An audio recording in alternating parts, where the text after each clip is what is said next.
Himachal News 24/7। निर्माणाधीन लुहरी जल विद्युत परियोजना प्रभावितों ने सीपीएम नेता राकेश सिंघा की अगुवाई में उपायुक्त शिमला अनुपम कश्यप को अपनी मांगों को लेकर ज्ञापन सौंपा। राकेश सिंघा ने पत्रकारों से मुखातिब होते हुए कहा कि प्रभावितों ने उपायुक्त से कानून और नीतियों को लागू करने की मांग की है।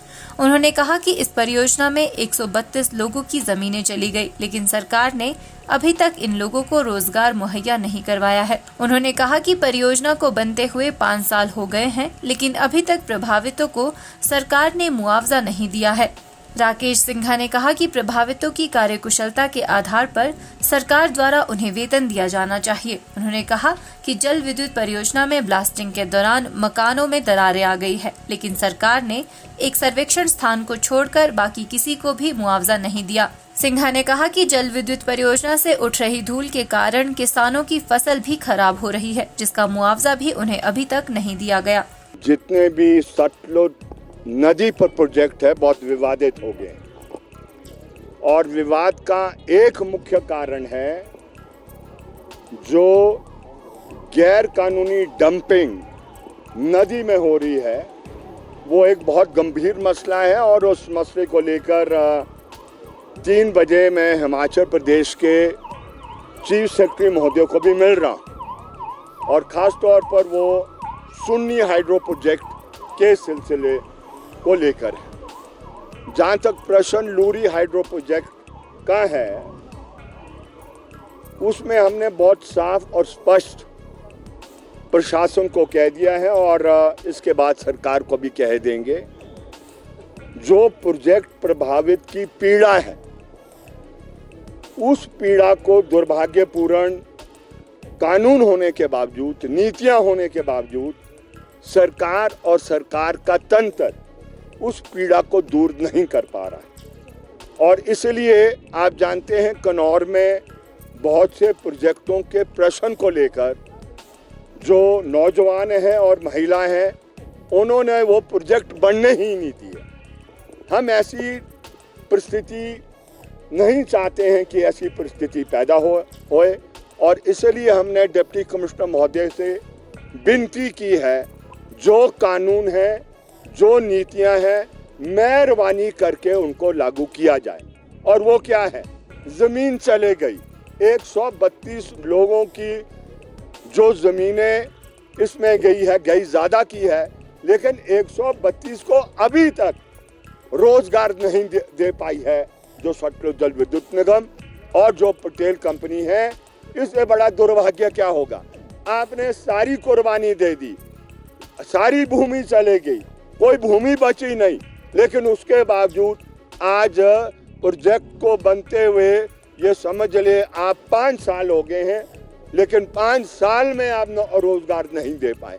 और इसलिए हमने कहा 1 अप्रैल 2024 से जिन्होंने अप्लाई किया है, अगर अनस्किल्ड होगा तो अनस्किल्ड का वेजेस देना होगा, हाईली स्किल्ड होगा तो हाईली स्किल्ड का वेजेस आपको देना होगा।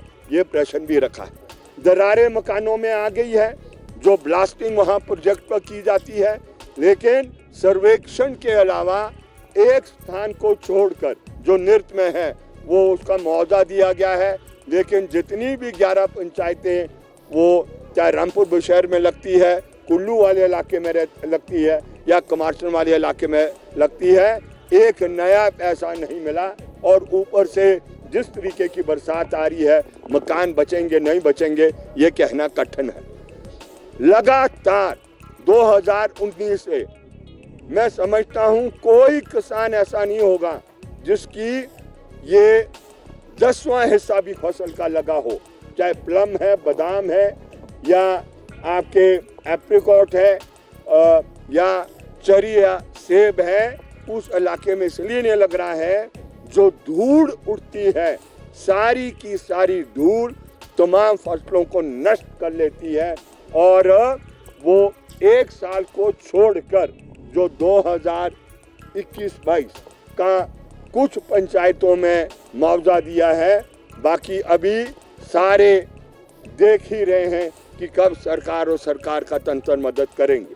राकेश सिंघा ने कहा कि मुख्यमंत्री सुखविंदर सिंह सुक्खू ने इस समस्या को ध्यान में रखकर जून के बाद व्यापक बैठक करने की बात कही थी, लेकिन बार बार चुनाव होने से ये बैठक संभव नहीं हो पाई।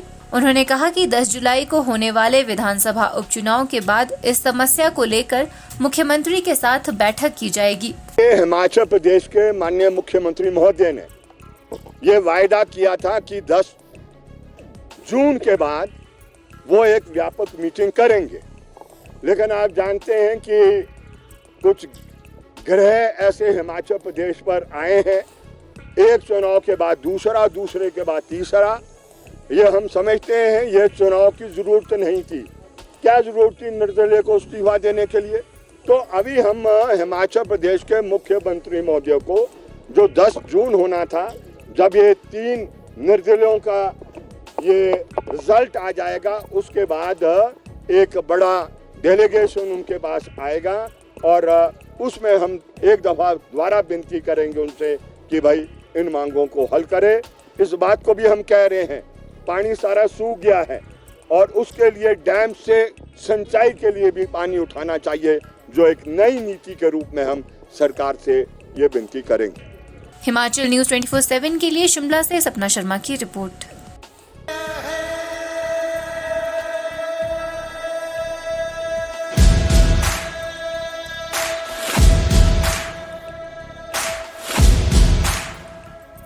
मैं भारत हूँ, भारत है मुझमें, मैं ताकत हूँ, ताकत है मुझमें, मैं भारत